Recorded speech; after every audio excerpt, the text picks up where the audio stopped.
बाजार से ज़्यादा सॉफ्ट और बाजार से ज़्यादा टेस्टी। जी हाँ, ये है पिठी वाले लड्डू जो मैंने बनाए हैं।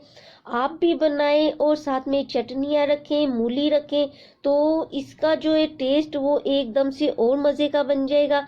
तो चलिए हम स्टार्ट करते हैं। इसके लिए हमें जिन जिन चीज़ों की ज़रूरत होगी। बिस्मिल्लाहिर्रहमानिर्रहीम, अस्सलाम वालेकुम।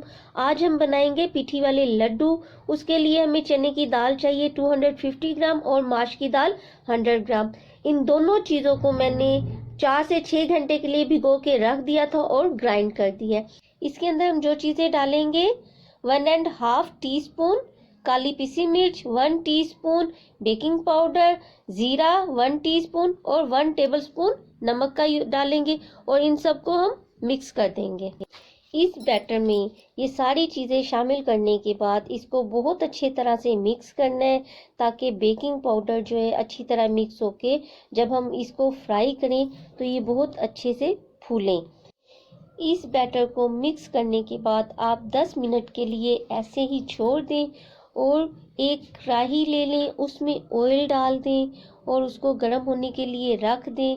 कोई बड़ा चम्मच ले लें, उसको पहले पानी में डिप कर लें और इस बैटर में चम्मच को डाल के हिला लें और गोल शेप दे लें और उसको पैन में डालते रहें। फ्लेम को पहले मैंने हाई रखा था ताकि ऑयल गर्म हो जाए और फिर लड्डू डालने के बाद मैंने फ्लेम को मीडियम कर दिया। मीडियम करने की वजह ये है कि लड्डू अंदर तक पक जाए, कच्चे ना रहें।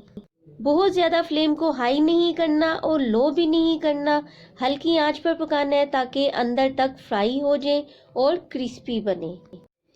एक एक करके इसी तरह डालती जाएं और बनाती जाएं और निकालती जाएं। अगर आपने अभी तक मुझे सब्सक्राइब नहीं किया तो प्लीज़ सब्सक्राइब करें, लाइक करें, शेयर करें और बेल आइकन के बटन को आपने ज़रूर प्रेस करना है ताकि मेरी हर नई आने वाली वीडियो का नोटिफिकेशन आपको सबसे पहले मिल सके।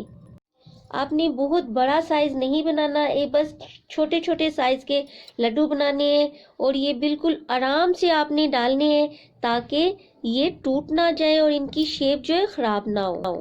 हर दफ़ा आपने चम्मच को गीला करना है पानी के साथ और बहुत ही हल्के हाथ के साथ इसके अंदर आपने लड्डू डालते जाने। अब ये देखिए आहिस्ता आहिस्ता ये फूल के ऊपर आते जाएंगे और बहुत अच्छे लगेंगे। आप ये लड्डू फ्राई करके हफ्ते भर के लिए सेव भी कर सकती हैं।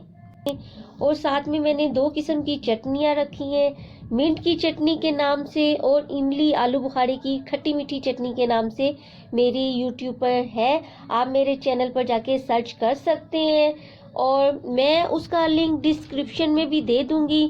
तो ये देखिए माशाल्लाह फाइनल लुक इसकी देखें कितने अच्छे बने हैं। और ये चटनियाँ और मैंने दही साथ में रखी और मूली क्रश की हुई। इतने सॉफ्ट और इतने अच्छे लड्डू बने। मैं आपको ये तोड़ के दिखाती हूँ और फिर प्लेट बना के दिखाती हूँ आपको। तो चलें, मैं तो जा रही हूँ खाने और आप जाएं बनाने। अपना ख्याल रखें। अल्लाह हाफिज़।